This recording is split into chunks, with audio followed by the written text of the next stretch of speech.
Hello everyone and welcome back to Gratuitous Space Battles. We are playing as the Rebels on Mission 2 and boy does this army look small by comparison to the Federation that I just had. So we've got another sort of defensive class who's actually out front this time, the Bears. It's a Butthurt, that's one of the EMP missile launchers, very specifically. I might start using those on the armies that don't have armies that aren't the Empire, because the Empire are the ones with the shield restorative things. So we've got a couple of Hornets there, and these guys have these pulse lasers which are fantastic at taking enemy fighters. I'm not sure how good they're going to be. If I click edit, what's their speed? 1.25. So it's not bad. I think like a quick enemy fighter will have about 1.5. You know, this is one of the really silly ones, like that one I've got that's got a speed of 4 for some reason. So yeah, let's set this fight going.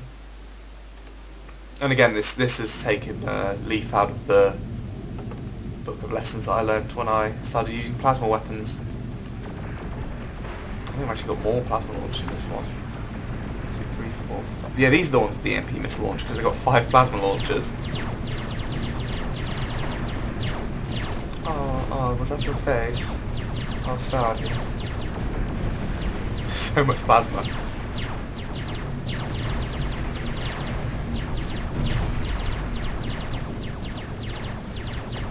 I think they might start doing CGI like this, you know, not in this manner, but when they want a massive battle, what they'll have is just, it was effectively a computer game that works like this, but you effectively just take a recording of what occurs, and then you get a camera angle that you can use in 3D space.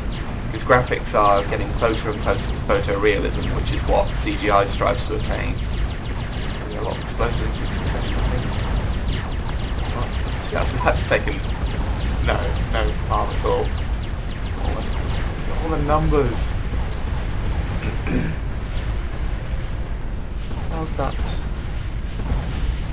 The magnificent. Right, yeah, there we are. All dead. Haha, the fools! They think they can hit my fighters with their puny weapons.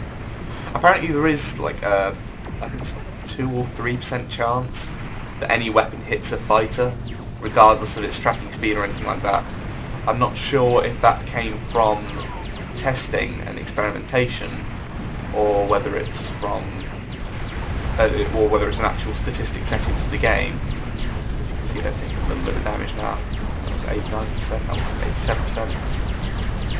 So I'm not sure exactly how that works. But you can see the difference that little guy's making. He's zapping it every so often. And let's go for this poor person. But contrary to the tactics I had with the Alliance, where I had a squad down here to take on that one, and a squad up here to take on this one, having them all in the middle, by the time I've finished dealing with the middle, these guys at the outside are just getting into the fight, so it makes very little difference. You've got to work out how long stuff is going to take to kill with your existing armaments, and whether or not you need to even bother with sending a force to a place to take on something that the enemy has lined up. I mean, one of the fun things I used to do, which I haven't had cause to do really now, is to get a squad of fighters and not attach them to anything. For example, all these fighters, they're all escorting a specific ship.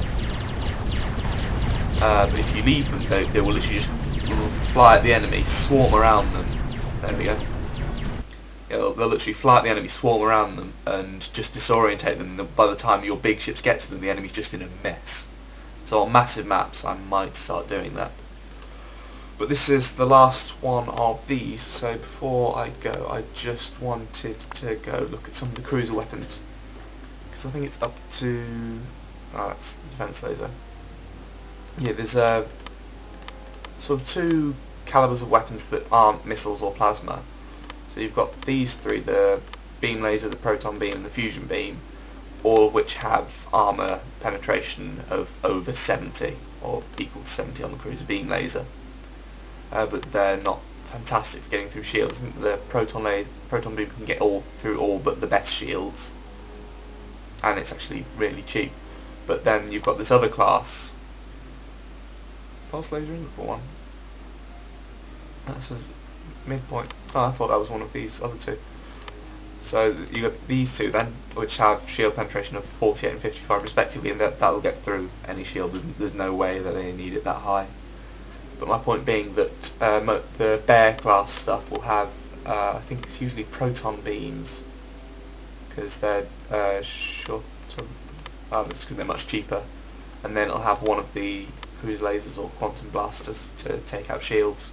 But they'll have a weapon for getting through armor and a weapon for getting through shields. That's rare. I stick something on the front lines with a plasma launcher that can get through both. So thank you all for watching, guys, and hopefully I shall see you next time.